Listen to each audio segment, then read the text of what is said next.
जय Hind. Pioneer study centre के YouTube channel पर आपका बहुत बहुत स्वागत है। जब से सीबीएसई ने क्लास 12 के लिए ऑब्जेक्टिव क्राइटेरिया डिसाइड किया है, रिजल्ट कैसे बनेगा, सभी स्टूडेंट्स के मन में डाउट है। बहुत सारी बातें बताई जा रही हैं, कोई कुछ बता रहा है, कोई कुछ बता रहा है, टोटल कन्फ्यूज़न है। इस कन्फ्यूज़न को मैं दूर करता हूँ इस एग्जाम्पल को लेकर के, जिसके बेस पर आपको समझ में आएगा कि आपके 12th का जो रिजल्ट बनेगा वो किस बेस पे बनेगा, किस तरह से आपका रिजल्ट बनाया जाएगा। इस एग्जाम्पल को लेते समय मैंने कुछ बात ये मानी है कि जब आप 12th के, अगर ये पेंडेमिक नहीं होता तो 12th का अगर आप एग्ज़ाम देते तो आपका जैसे कोई सब्जेक्ट का एग्ज़ाम अगर 100 मार्क्स का है तो उसमें से 80 मार्क्स की जो होती है, याद रखिए, होती है थ्योरी, और 20 मार्क्स का याद रखिए आपका होता है प्रैक्टिकल इंटरनल असेसमेंट। मतलब ये मान के मैं चल रहा हूँ कि आप अगर बोर्ड होता और बोर्ड में जब एग्जाम देने जाते तो आपका बोर्ड का पेपर 80 मार्क्स का आता है, जिसे हम थ्योरी का पेपर बोलते हैं, और 20 जो मार्क्स हैं वो आपके इंटरनल असेसमेंट, प्रैक्टिकल्स वगैरह, वाइवा वगैरह जो होते हैं स्कूल में, प्रोजेक्ट वगैरह, उसके बेसिस पर स्कूल से मिलते हैं। तो ये 20 मार्क्स जो आपको स्कूल से मिलते हैं वो तो एज यूजुअल रहेंगे, उसे हम लोग इंटरनल असेसमेंट, प्रैक्टिकल, वाइवा बोलते हैं। लेकिन जो पेपर देने आप जाते बोर्ड सेंटर पे, एग्जामिनेशन हॉल में 80 मार्क्स के लिए, उसका बाइफरकेशन कैसे होगा, उसको कैसे डिवाइड किया जाएगा, वो मैं समझा रहा हूँ।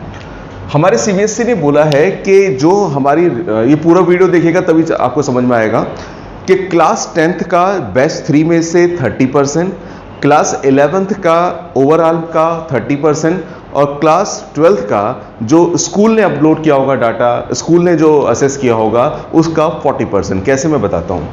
मान के चलिए एक स्टूडेंट है, कोई स्टूडेंट है, उस स्टूडेंट के क्लास 10th में 5 सब्जेक्ट थे, मान के चलिए, इसमें 5 सब्जेक्ट कोई कंसीडर करना है, जो एडिशन ले रखा होगा उसे आपको हटा देना है। तो मान के चलिए कोई स्टूडेंट है, उसके 5 सब्जेक्ट में, पहले सब्जेक्ट में 70, दूसरे में 52, तीसरे में 80, और फोर्थ में 59, और फिफ्थ में 66 मार्क्स थे। ये मार्क्स थे उसके। अब यहां से वेटेज कैसे निकालनी है वो समझिए। सबसे पहले तो बेस्ट 3 उठाने हैं। बेस्ट 3 मतलब आपके जो 5 सब्जेक्ट है उसमें से बेस्ट 3 कौन सा है। एक तो 80 है, सबसे ज्यादा मार्क्स वाला, एक 70 है, और एक तीसरा क्या है, 66। तो हमें सबसे पहले क्या करना है, इन 5 सब्जेक्ट में से बेस्ट 3 उठाना है। बेस्ट 3 उठाने के बाद उनका एवरेज भी करना है, जैसे 70, 80 और 66, इनका एवरेज करना है। 3 सब्जेक्ट हैं तो तीनों को ऐड कर दिया, और 3 को ऐड करके हम लोग 3 से डिवाइड कर देंगे, तो ये आएगा 70, 80, 66, टोटल आ रहा है 216। तो ये जो 216 आ रहा है बच्चों, उसको 3 से डिवाइड कर देंगे, तो 3 से डिवाइड करके एवरेज आएगा 72। यानी कि उस क्लास 10th के बच्चे का एवरेज 72 आ गया बेस्ट 3 में से। अच्छा, फिर उसका जो वेटेज है वो 30% दिया गया है, तो इसलिए 72 का 30% निकाला जाएगा। तो 72 का अगर 30% निकालेंगे तो यह आएगा 21.6। तो इसका मतलब ये होगा कि जो क्लास 12th की फाइनल मार्कशीट बनेगी उसमें क्लास 10th की जो मार्क्स अब लिखेंगे, तो ये जो 21.6 बना है, यही क्लास 12th के जितने भी आपके सब्जेक्ट थे उन सभी सब्जेक्ट्स में 21.6, 21.6, 21.6, 21.6 और 21.6 लिख दिए जाएंगे। ये क्लास 10th का बनेगा। यानी कि जो क्लास 12th की मार्कशीट में 10th का जो पार्ट है वो इस तरह से है, यहां से आया 21.6, 21.6, 21.6। इसके अलावा क्लास 10th के बाद जो 11th है उसका 30% है। कुछ लोग बोल रहे हैं कि क्लास 10th के साथ क्लास 11th का भी बेस्ट 3 होगा। गलत बोल रहे हैं वो। केवल क्लास 10th का ही बेस्ट 3 लिया जाएगा, क्लास 11th का ओवरऑल लिया जाएगा। ओवरऑल, वहां पे कोई एवरेज नहीं करना, कोई हमें वो नहीं करना, हमें यहाँ पे 30% ईच करना है। 30% ईच का मतलब क्या हुआ, जैसे ये 50 है, 50 का 30% आएगा 15, फिर यहाँ पे 75 का 30% निकालेंगे तो यह आएगा 22.5, फिर 55 का भी 30% निकालेंगे 16.5, फिर 65 का 30% निकालेंगे 19.5, और फिर 75 का भी 30% निकालेंगे 22.5। दूसरी बात आपको पता होना चाहिए, चाहे आप आर्ट्स में हैं, चाहे कॉमर्स में हैं, चाहे साइंस में हैं, जो बच्चा 11th में सब्जेक्ट पढ़ता है वही सेम सब्जेक्ट क्लास 12th में भी होते हैं। तो इसलिए इसके बाद क्या करते हैं, जो क्लास 11th है, तो क्लास 11th का जो 12th की जो ये मार्कशीट बना रहे हैं, 12th की मार्कशीट में हम लोग 11th के जो ये मार्क्स हैं इनको लेकर के आएंगे। यहाँ पे 11th के मार्क्स को यहाँ पर लेके आएंगे। जैसे क्या है, ये है 15, वो है 22.5, ये है 16.5, ये है 19.5 और ये है 22.5।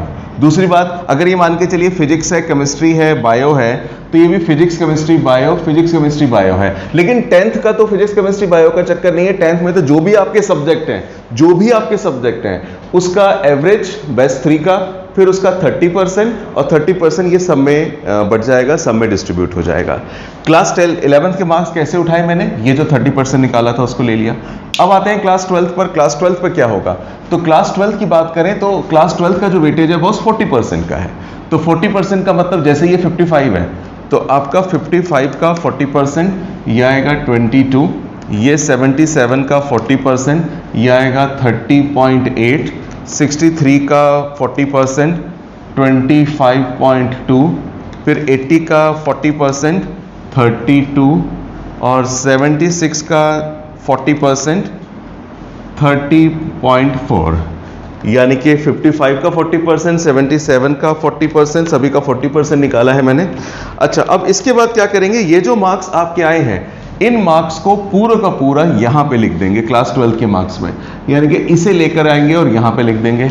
यानी कि क्या क्या आ रहा है, 22, इसके बाद क्या आ रहा है 30.8, इसके बाद 25.2, इसके बाद है 32, इसके बाद है 30.4।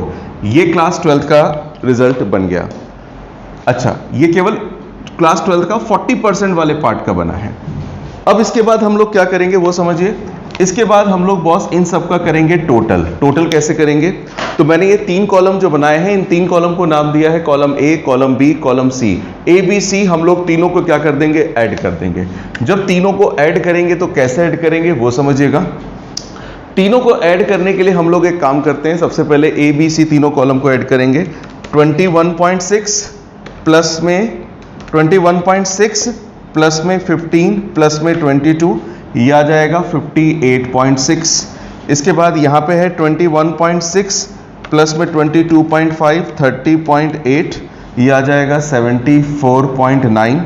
इसके बाद 21.6 प्लस में 16.5 और प्लस में 25.2, ये आ जाएगा 63.3। इसके बाद 21.6 प्लस में 19.5 प्लस में 32, ये आएगा 73.1। और इसके बाद 21.6 22.5 प्लस में 30.4, ये आएगा 74.5। लेकिन आपका रिजल्ट तो डेसिमल में आता नहीं है, वो तो पूरे होल नंबर में आता है।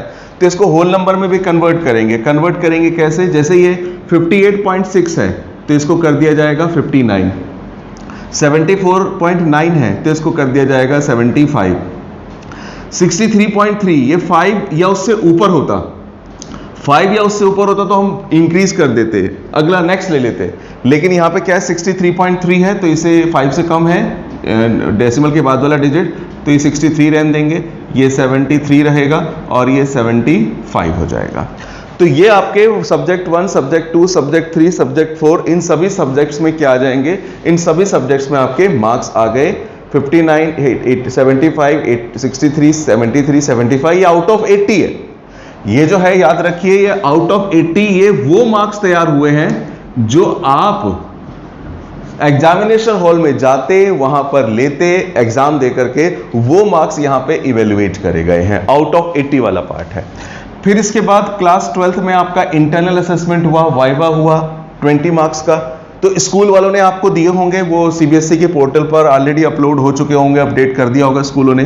तो मैं मान के चल रहा हूं कि आपका जो प्रैक्टिकल वाला पार्ट है, वो प्रैक्टिकल वाले पार्ट में 20 में से फर्स्ट सब्जेक्ट में 19, 18, 20, 18, 17 इस तरह से मिले।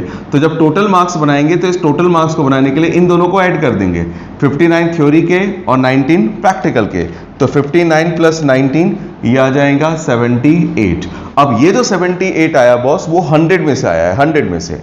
इसी तरह से 75 प्लस 18 ये आ जाएगा आपका 93।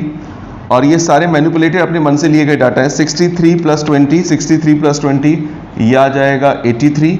फिर इसके बाद इन दोनों को ऐड कर दिया, इन दोनों को ऐड कर दिया, इसको ऐड करेंगे 73 प्लस 18 ये क्या आ जाएगा 91 और ये आ जाएगा 75 प्लस 17, ये आ जाएगा 92। और इस बच्चे का जो ओवरऑल बनेगा वो बनेगा 78, 93, 83, 91, 92।